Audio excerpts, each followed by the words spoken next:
Welcome to this reading comprehension lesson. In a moment you will hear a short text, and then 5 questions about it. Listen carefully, because every answer is hidden somewhere in the text. The text is called The Value of Boredom.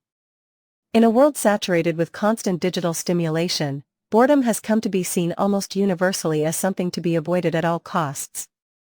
Yet a growing body of psychological research suggests that boredom, far from being purely negative, can serve an important cognitive function. When the mind is not actively occupied with an external task, it often wanders into a state that researchers associate with enhanced creativity and improved problem-solving. Several studies have found that participants who completed a tedious task before attempting a creative exercise performed better than those who went straight into the creative task, suggesting that boredom may act as a kind of mental incubator. This has led some psychologists to express concern about the constant availability of smartphones, which allow people to fill every idle moment with stimulation, potentially depriving the mind of the downtime it needs to wander freely and generate original ideas.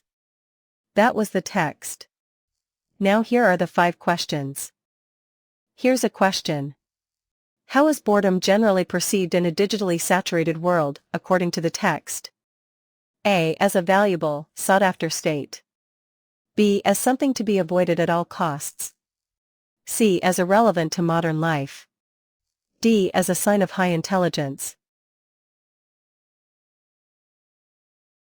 The correct answer is B. As something to be avoided at all costs.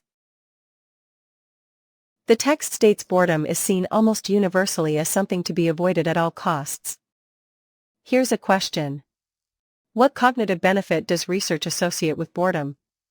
A. Reduced memory capacity. B. Increased anxiety. C. Enhanced creativity and improved problem solving. D. Faster reaction times. The correct answer is C. Enhanced creativity and improved problem solving. The text links a wandering mind with enhanced creativity and improved problem solving. Here's a question. What did studies find about participants who completed a tedious task first? A. They performed worse on subsequent creative tasks. B. They showed no difference in performance. C. They refused to complete the creative task. D. They performed better on subsequent creative tasks.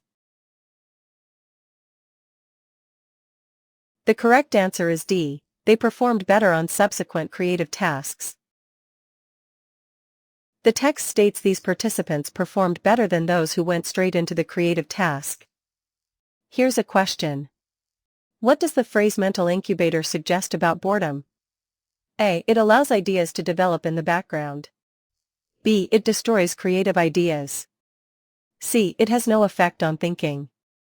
D. It only works for young people. The correct answer is A. It allows ideas to develop in the background. The metaphor suggests boredom provides space for ideas to develop, similar to how an incubator nurtures growth. Here's a question. What concern do some psychologists express about smartphones? A. They make people bored too often. B. They fill idle moments, depriving the mind of necessary downtime. C. They improve creativity in all users. D. They have replaced the need for sleep.